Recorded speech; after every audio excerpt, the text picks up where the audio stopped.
महाभारत काल में पांचों पांडवों के मन में कलयुग के बारे में जानने की जिज्ञासा थी। उन्होंने श्री कृष्ण से पूछा कि कलयुग में मनुष्य कैसा होगा, उसका मोक्ष कैसे होगा, उसको मोक्ष की प्राप्ति कैसे होगी। ये प्रश्न सुनकर कृष्ण जी ने उनसे कहा कि तुम लोग वन में जाओ और वन में जो कुछ भी दिखे मुझे आकर बताओ। सभी पांडव ऐसा ही करते हैं। वो पहले वन में जाते हैं और उन्हें जो कुछ भी दिखता है वापिस आकर शाम को श्री कृष्ण जी को एक एक करके बताते हैं। सबसे पहले युधिष्ठिर के प्रश्न। युधिष्ठिर ने श्री कृष्ण जी को बताया कि उन्होंने वन में 2 सूंड वाले हाथी को देखा। तब कृष्ण जी ने कहा कि कलयुग में ऐसे लोग राज्य करेंगे जो बोलेंगे कुछ और करेंगे कुछ और। ये लोग दोनों तरफ से शोषण करेंगे। उसके बाद भीम ने बताया कि एक गाय अपने बच्चे को इतना चाट रही थी कि उसका खून निकलने लगा। तब श्री कृष्ण ने इसका अर्थ बताया। श्री कृष्ण ने बताया कि कलयुग का मनुष्य अपने बच्चों से इतना आसक्त होगा कि ऐसी ममता के कारण बच्चों का विकास ही रुक जाएगा। यदि किसी का पुत्र साधु बना तो सब उसके दर्शन करेंगे, परंतु यदि स्वयं का पुत्र साधु बना तो माता पिता दुखी हो जाएंगे, रोएंगे कि मेरा पुत्र किस राह पर जा रहा है। कलयुग में लोग बच्चों को मोह माया और परिवार में ही बांध कर रखेंगे। इस तरह उसका जीवन वही नष्ट हो जाएगा।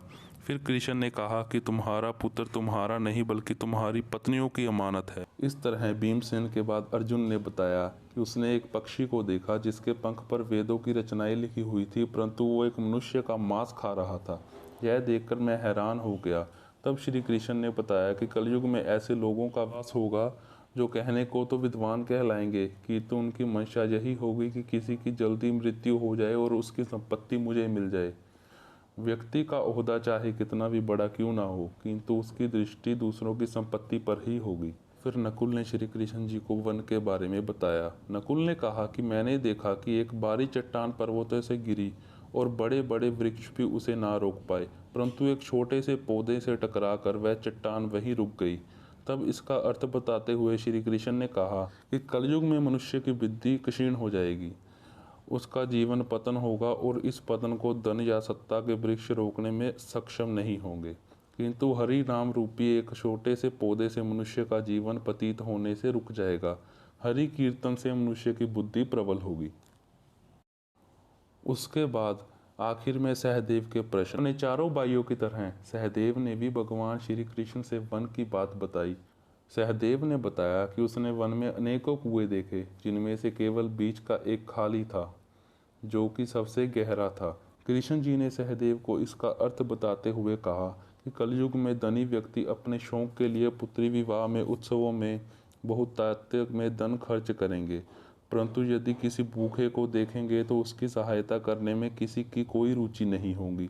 इंद्रियों की संतुष्टि, मदिरा पान, मांस भक्षण और व्यसन में धन खर्च किया जाएगा। जो लोग ऐसी आदतों से दूर होंगे उन पर कलयुग का नहीं बल्कि परमात्मा का प्रभाव होगा। ये थे दोस्तों कृष्ण जी द्वारा बताए गए 5 सत्य जो आजकल सच में सत्य हो रहे हैं। और वीडियो देखने के लिए हमारे चैनल हिस्टोरिकल पीवी बत्ती को सब्सक्राइब करें और वीडियो को लाइक और कमेंट करके ज़रूर बताएं कि हमारी वीडियो आपको कैसी लगी। Thank you.